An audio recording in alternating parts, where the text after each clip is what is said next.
At the far end of town, where the crinkle grass grows, and the wind smells slow and sour when it blows, and no birds ever sing except old crows,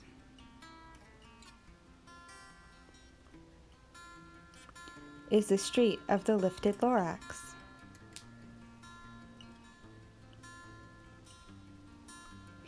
And deep in the crinkle grass, some people say, if you look deep enough, you can still see today.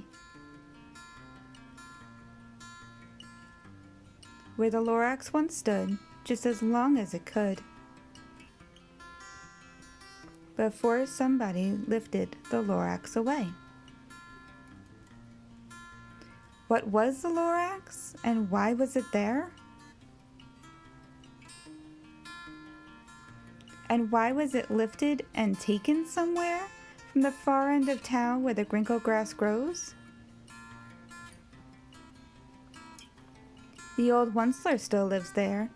Ask him. He knows.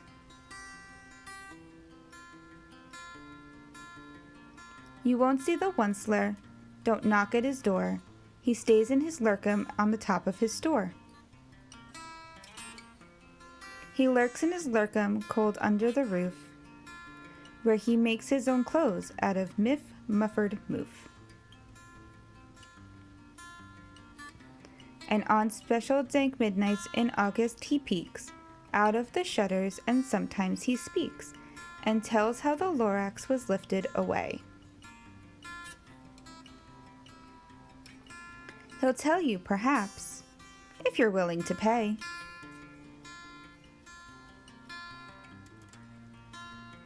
On the end of a rope he lets down a tin pail, and you have to toss in 15 cents and a nail, and the shell of a great-great-great-grandfather's snail. Then he pulls up the pail, makes a most careful count, to see if you've paid him the proper amount. Then he hides what you've paid him away in his snub, his secret strange hole in his garrulous glove.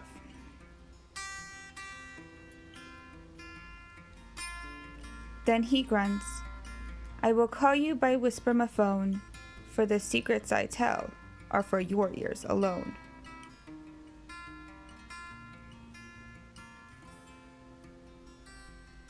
Slop! Down sleps the whisper-ma-phone to your ear, and the old Onceler's whispers are not very clear, since they have to come down through a snurgly hose, and he sounds as if he had smallish bees up his nose. Now I'll tell you, he says with his teeth sounding gray, how the Lorax got lifted and taken away. It all started way back, such a long, long time back. Way back in the days when the grass was still green, and the pond was still wet, and the clouds were still clean. And the song of the swami swans rang out in space. One morning I came to this glorious place. And I first saw the trees, the Truffula Trees, the bright-colored tufts of the Truffula Trees, mile after mile in the fresh morning breeze.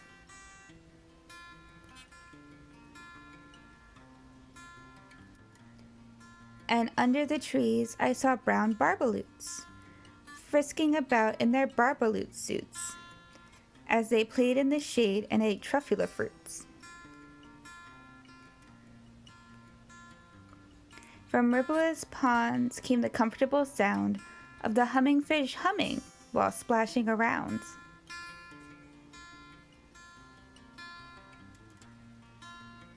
But those trees, those Truffula trees. All my life I'd been searching for trees such as these. The touch of their tufts was much softer than silk, and they had the sweet smell of fresh butterfly milk. I felt a great leaping of joy in my heart. I knew just what I'd do. I unloaded my cart.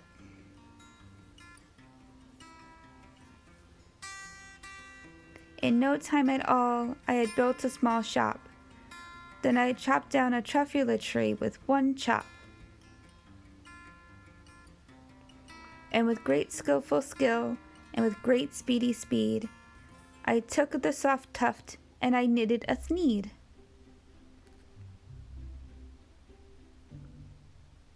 The instant I'd finished, I heard a gazump. I looked. I saw something pop out of the stump of the tree I chopped down. It was sort of a man. Describe him? That's hard. I don't know if I can. He was shortish and oldish and brownish and mossy, and he spoke with a voice that was sharpish and bossy. "Mister," he said with a soft dusty sneeze, "I am the Lorax. I speak for the trees.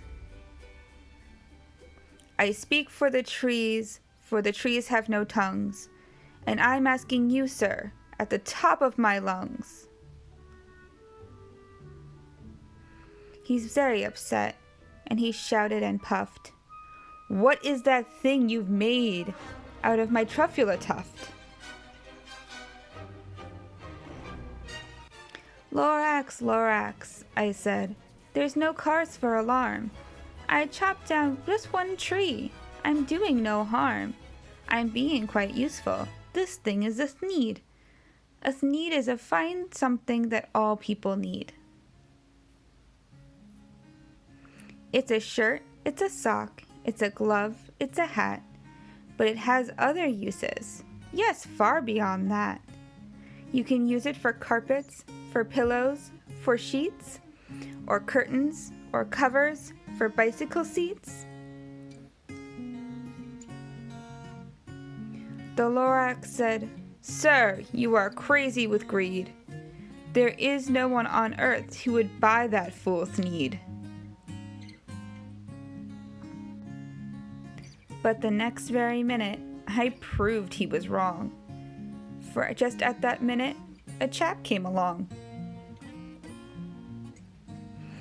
He thought that the sneed I had knitted was great. He happily bought it for $3.98. I laughed at the Lorax. "You poor stupid guy. You never can tell what some people will buy." "I repeat," cried the Lorax, "I speak for the trees." "I'm busy," I told him. "Shut up, if you please."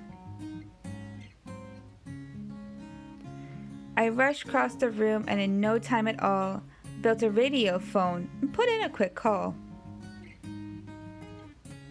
I called all my brothers and uncles and aunts, and I said, "Listen here, here's a wonderful chance for the whole Onceler family to get mighty rich.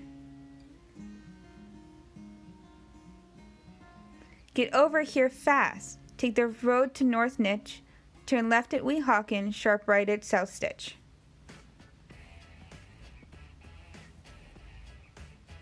And in no time at all, in the factory I built, the whole Onceler family was working full tilt. We were all knitting sneeds, just as busy as bees, to the sound of the chopping of truffula trees.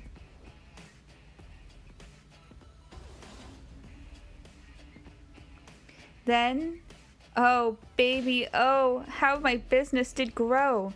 Now chopping one tree at a time was too slow.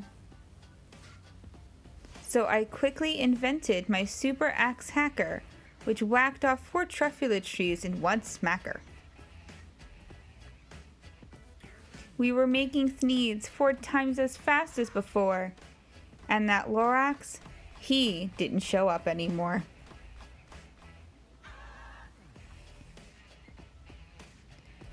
But the next week he knocked at my new office door.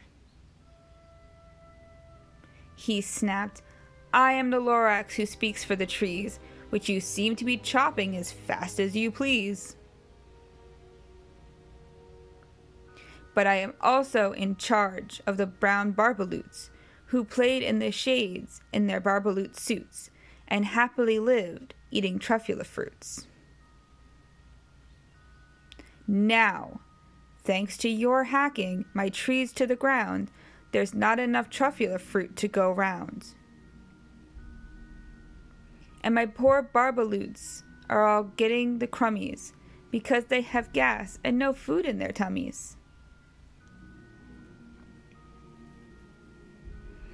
They loved living here, but I can't let them stay.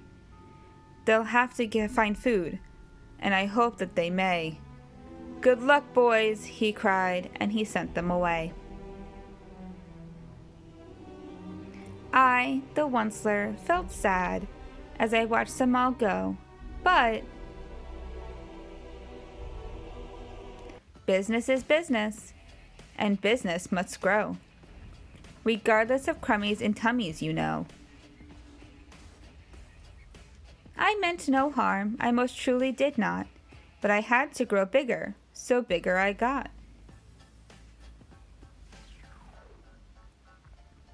I biggered my factory, I biggered my roads, I biggered my wagons, I biggered the loads. Of the needs I shipped out, I was shipping them forth to the south, to the east, to the west, to the north. I went right on biggering, selling more needs, and I biggered my money, which everyone needs.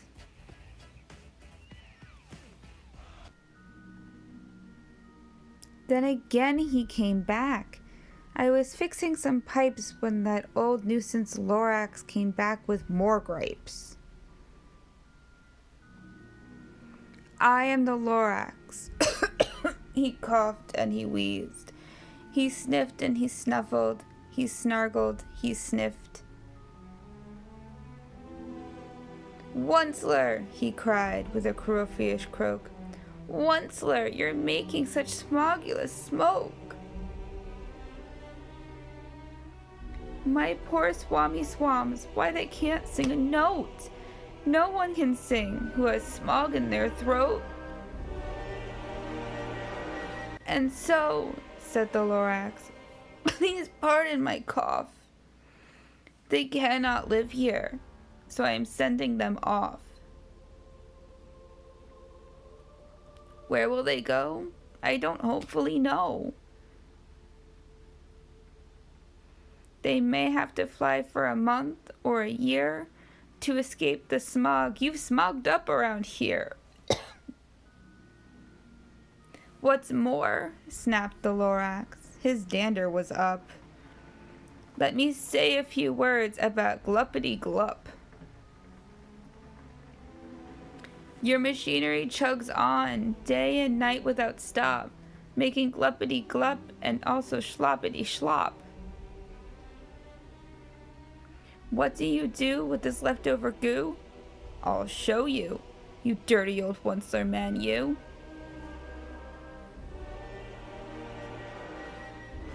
"You're glupping a pond where the humming fish hummed, no more than can hum, for their gills are all gummed. So I am sending them off. Oh, their future is dreary. They'll walk on their fins and get woefully weary, in search of some water that isn't so smeary."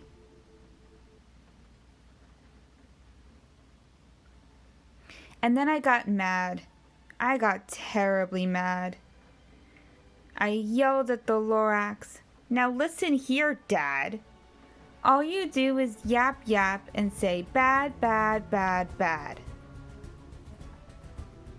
Well, I have my rights, sir, and I'm telling you, I intend to go on doing just what I do. And for your information, you Lorax, I'm figuring on biggering and biggering and biggering and biggering, turning more Truffula trees into thneeds, which everyone needs.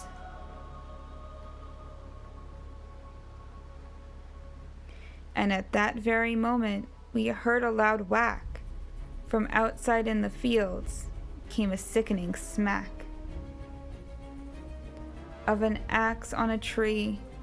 Then we heard the tree fall, the very last Truffula tree of them all.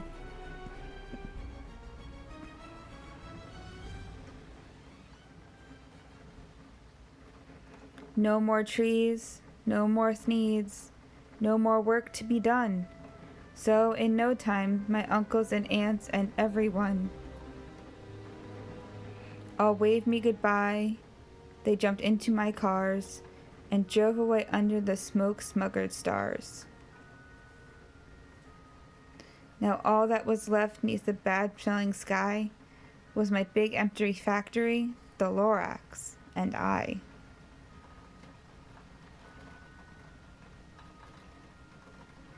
The Lorax said nothing, just gave me a glance. Just gave me a very sad, sad backwards glance as he lifted himself by the seat of his pants. And I'll never forget the grim look on his face when he hoisted himself up and took leave of this place, through a hole in the smog without leaving a trace.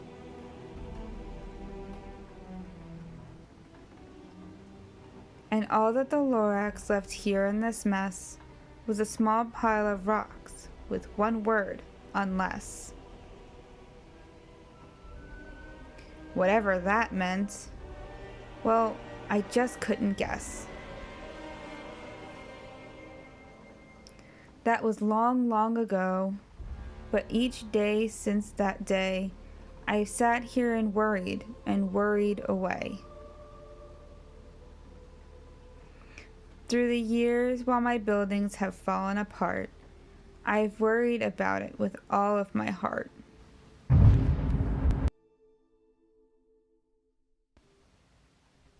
But now, says the Onceler, now that you're here, the word of the Lorax seems perfectly clear. Unless someone like you cares a whole awful lot, nothing is going to get better. It's not. So, catch, calls the Onceler. He lets something fall.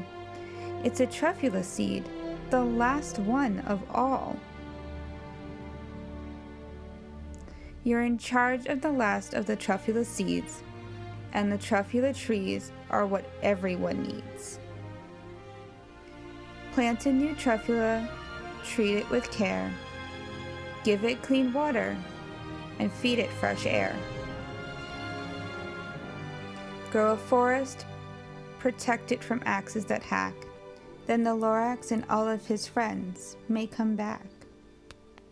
Hey guys, Miss Amanda here. Thank you so much for joining me today in reading of The Lorax, one of my favorite books of all time. And now let's get into how to make a Lorax and some Truffula trees of our own. Okay, so first things first, you're going to take your fork, which I know it sounds a little funny, and you're going to dip it into your yellow paint, and you're just going to make the Lorax's bushy eyebrows and bushy mustache that he's so well known for. And that will be the base of our Lorax face. Next thing you want to do is grab your pom-pom. I used orange for his nose. And just plop it right there. And then just plop your googly eyes on. And there you have it. There's a very simple Lorax to make.